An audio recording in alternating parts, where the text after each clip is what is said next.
বিশ্বব্যাপী এখন জ্বালানি সংকট তীব্র এবং এটাই বিশ্বের মাথা ব্যথা। এর মূল কারণ হচ্ছে ইরানের সাথে আমেরিকা ইসরায়েলের যুদ্ধ। এখন পাল্টাপাল্টি চলছে। হরমুজ প্রণালী নিয়ন্ত্রণের কথা বলছে যখন ট্রাম্প, তখন ইরান জবাব দিচ্ছে 1 লিটার তেলও রপ্তানি হবে না। তার মানে পশ্চিমাদেরকে কোনো ছাড় দেবে না। হরমুজ প্রণালী দিয়ে তেল নেবে পশ্চিমা, অর্থাৎ আমেরিকা ইসরায়েলের কোনো মিত্র শক্তি সেটা হতে দেবে না। যুদ্ধ শেষ করা নিয়ে ডোনাল্ড ট্রাম্পের মন্তব্যের জবাব দিয়েছে ইরান। তারা বলেছে যুক্তরাষ্ট্র এবং ইসরায়েলের সঙ্গে যুদ্ধ চলাকালে পারস্য উপসাগর থেকে 1 লিটার তেলও রপ্তানি করতে দেয়া হবে না। 1 লিটার তেলও রপ্তানি করতে দেয়া হবে না, পরিষ্কার কথা।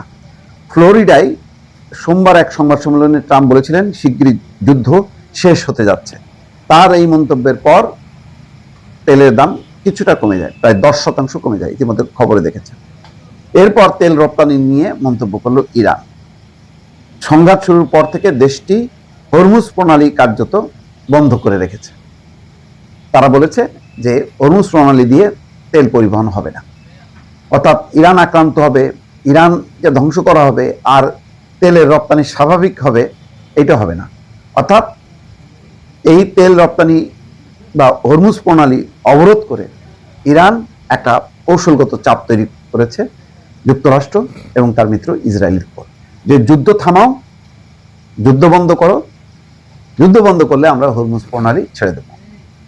ইরানের বিপ্লবী গার্ড বাহিনী সতর্ক করে বলেছে ইরানি সশস্ত্র বাহিনী পরবর্তী নির্দেশ না দেওয়া পর্যন্ত এই অঞ্চল থেকে শত্রুপক্ষ এবং তাদের মিত্রদের কাছে 1 লিটার তেলও রপ্তানি করতে দেবে না।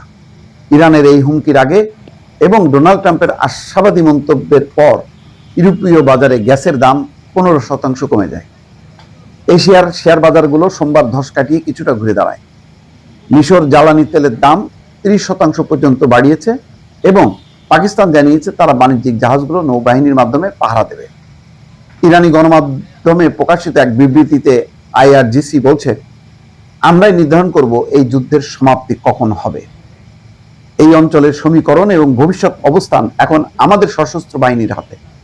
আমেরিকান বাহিনী এই যুদ্ধ শেষ করতে পারবে না, অর্থাৎ এই যুদ্ধ শেষ করার ক্ষমতা আমেরিকা ইসরায়েলের না। এটা আমরা ঠিক করব যে কবে যুদ্ধ শেষ হবে। অপরদিকে ওয়াশিংটনের উদ্দেশ্যে সরাসরি এক বার্তায় ইরানের পররাষ্ট্রমন্ত্রী আব্বাস আরাকচি PBS নিউজকে বলেছেন, যতদিন প্রয়োজন এবং যতক্ষণ সময় লাগবে ক্ষেপণাস্ত্র দিয়ে তাদের উপর হামলা চালিয়ে যাওয়ার জন্য আমরা পুরোপুরি প্রস্তুত আছি। তার মানে বুঝতে পারছেন, আমেরিকাকে এখন আর কেয়ার করছে না ইরান। ইরান এখন মরিয়া, হয় মরলে শহীদ, বাঁচলে গাজী, এই নীতির মধ্যে চলে গেছে। হয় মরো না হয় মারো, এই হলো ইরানের একটা অবস্থান।